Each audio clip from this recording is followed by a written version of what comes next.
మంచిర్యాల జిల్లా జైపూర్ మండలం వేలాళ్లగట్టు మల్లన్న ఆలయంలో గుప్త నిధుల తవ్వకాలు కలకలం రేపుతున్నాయి.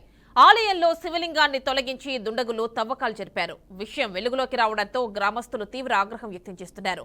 ఆలయానికి ద్వారం లేకపోవడం, సీసీ కెమెరాల పర్యవేక్షణ లోపంపై మండిపడుతున్నారు. దోషులపై చర్యలు తీసుకోవాలని వారు డిమాండ్ చేశారు. ఆలయ ఈవో ఫిర్యాదు మేరకు పోలీసులు కేసు నమోదు చేసి దర్యాప్తు చేస్తున్నారు. మాది వేలాల గ్రామంలో ప్రతి సంవత్సరం కొన్ని లక్షలాదిగా మంది బయటి రాష్ట్రాల నుంచి అటు ఇటు రావడం జరుగుతుంది. మంది రాకపోకలు కూడా ఒక వేలాల గట్టుమల్లన్న స్వామి జాతర అంటే మన తెలంగాణలో మంచిర్యాల డిస్టిక్లో ఒక పెద్ద జాతరగా గట్టుమల్లన్న స్వామిని కొలవడం జరుగుతుంది. అయితే ఇది గట్టుమల్లన్న స్వామి లింగాన్ని జరిపి తవ్వకాలు ఇవి ఎవరికి తెలియకుండా తవ్వి మళ్ళీ యథావిధిగా గ్రామస్తులకు కూడా ఎవరికి తెలియలేదు. జరిగి 3 రోజులు అవుతుంది. ఎవరికి కూడా ఏం తెలియలేదు, ఇన్ఫర్మేషన్ ఏం తెలియలేదు.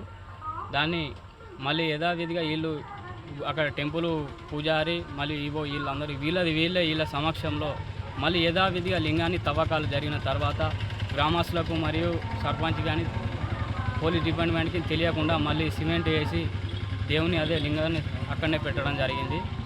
ఈరోజు గ్రామస్తులు పోలీసులకు ఇన్ఫర్మేషన్ ఇవ్వడం ద్వారా ఆ మల్లికార్జున స్వామి దేవాలయం జైపూర్ మండలం వేలాల గ్రామ పరిధిలో ఉన్నటువంటి గట్టుమల్లన్న స్వామి ఆలయంలో గత 2-3 రోజుల క్రింద అంటే మంగళవారం 23 తారీఖు ఆ దేవాలయంలో ఉన్న శివలింగాన్ని ఎవరో గుర్తు తెలియని వ్యక్తులు ఏదో గుప్త నిధులు ఉన్నాయనే ఉద్దేశంతో దాన్ని అప్పగించడం జరిగింది.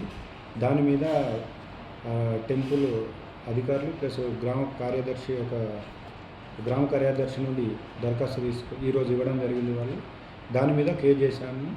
దాని మీద పూర్తి దర్యాప్తు చేసి నిందులు ఎవరైనా కానీ వాళ్ళని పట్టుకొని చట్టం ముందు ప్రవేశపెడతాము. దానికి సంబంధించి అక్కడ ఉన్న